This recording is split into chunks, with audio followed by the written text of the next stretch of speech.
Hi guys, in this short video I'm going to try and address something that a lot of you have been asking me for the past 2 to 3 weeks, and that is regarding the delay in NEET PG 2021. So as you guys know, the government of India recently announced a 4-month delay in NEET PG 2021, and a lot of you have been asking me regarding my views on the same and also for a strategy to best utilize these additional 4 months given to us. So coming to my views on the same, like most of you guys, I also feel that there are lots and lots of negatives associated with this decision. But frankly speaking, none of our views really matter because these decisions have already been made. It's highly unlikely that the government of India is going to change any of these decisions right now. So rather than dwelling on the negatives that have come out of this and trying to fight this decision that is set in stone, let's look at few of the positives that have come out of this and move on with our preparation. So coming to some of the positives, I think the biggest positive that has come out of this decision is that it will provide an equal opportunity to everyone. And what I mean by this is that, as you know, a lot of people in our country are turning out to be COVID positive right now. Similarly, a lot of NEET PG aspirants are finding themselves having symptoms or their loved ones having symptoms and are eventually turning out to be positive. A lot of people who've prepared for the past 2 to 3 years are finding themselves too sick to give the exam right now, or are busy tending for the sick, looking for oxygen beds, looking for ICU beds and whatnot, and are not able to give their 100% to their preparation or to the exam rather. So conducting the exam at a time like this would be really harsh and really unfair on those people. So delaying it to a date when things are probably going to be better is going to create an equal opportunity for everyone and give them a better opportunity. So I think that is the greatest advantage that has come out of this decision. Other than that, something which applies to all of us is that we all get the same amount of time to revise and study. So everyone gets some additional time to revise and study, because all of us would have lacked in some subject, all of us would have found ourselves being extra weak in a certain subject. So this additional time is there for us to work on those weak points, and this will help us strengthen our weaknesses. So let's use this additional time in a good way. And lastly, this additional time or these 4 months is the greatest blessing. It's the greatest blessing for any post intern or anyone who's starting their preparation right now, because like I always said, even in my previous videos, if you've seen, 4 to 5 months is ample time to get a good or at least a decent rank in the NEET exam. So this is a huge blessing for all post interns and anyone who's starting their preparation right now. Now let's move on a little bit into strategy. So right now I feel all aspirants can be divided into 2 groups. The group which is well prepared and the group which is not prepared at all or underprepared. So by the people who are well prepared, I mean those who have notes for all subjects ready, those who have material that they can read, those who are happy with their GT scores, happy with their preparation, and those who want to or those who are looking to revise during these additional 4 months given to them. So that is the group A or group 1.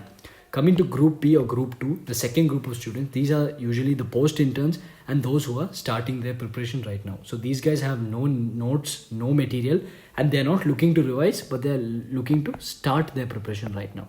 So all those in group 2 or group B who are looking to start their preparation right now, please go check out my video of a 45-day plan and a 6-month plan and extrapolate from that into your preparation.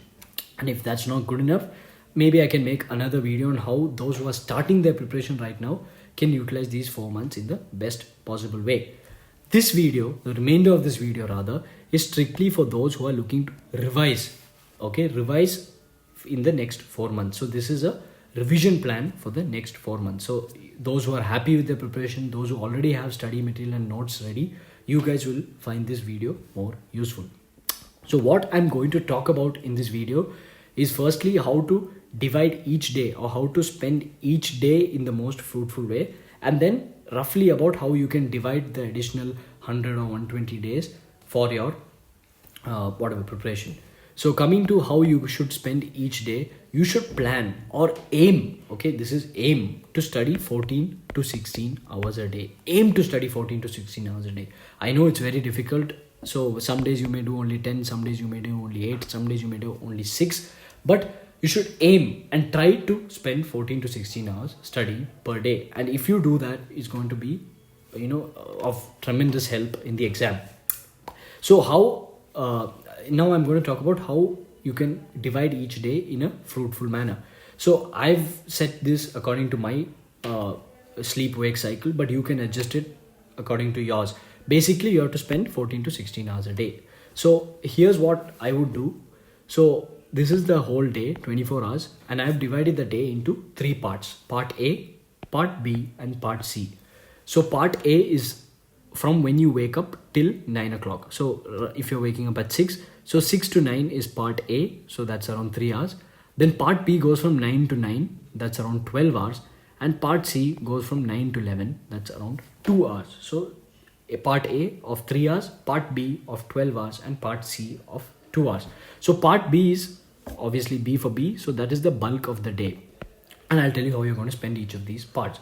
So part A is the first 3 hours of your day. So this 3 hours, I would recommend you spend solving MCQs, either through custom modules on Marrow or question bank or whatever, or whichever question bank you're following. So the first 3 hours of the day, you spend solving MCQs. Then you break for your breakfast, and then the bulk of your day starts. That is the 12 hours. So in this 12 hours, excluding, let's take 2 hours of break, you'll have around 10 hours. So this 10 hours, which is in part B of the day, the bulk of the day, is going to be spent in reading your notes and whatever material you have. Basically, you're going to study one subject you're going to select and study that one subject for these 12 hours or 9 hours or whatever.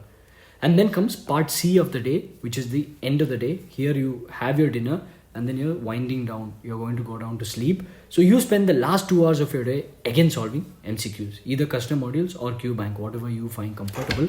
But the last 2 hours of your day, you spend solving MCQs. So again, you divide your day into three parts: part A, which is 3 hours; part B, which is bulk of the day, which is 12 hours; and part C, which is again 2 hours. So the part A and part C, that is after you wake up and before you go to sleep, that time, part A and C is spent in solving MCQs, and part B, which is the bulk of the day, is used in revising notes and basically studying subject. So after you got an idea of how you're going to divide your day, remember you're spending 5 hours solving MCQs and 10 to 12 hours reading notes. So 5 hours solving MCQs and 10 to 12 hours reading notes. You effectively spend 14 to 16 hours a day.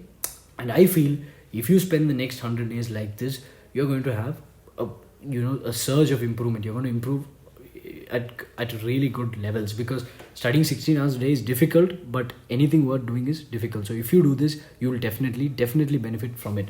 So 5 hours solving MCQs, improving your solving skills, and 10 hours revising and reading what you already know.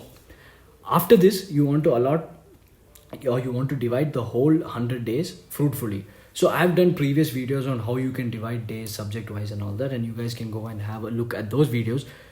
A few tips I'd like to give is have a set number of days for each subject and write it down on a calendar. Please write it down on a calendar. I'll show you an example.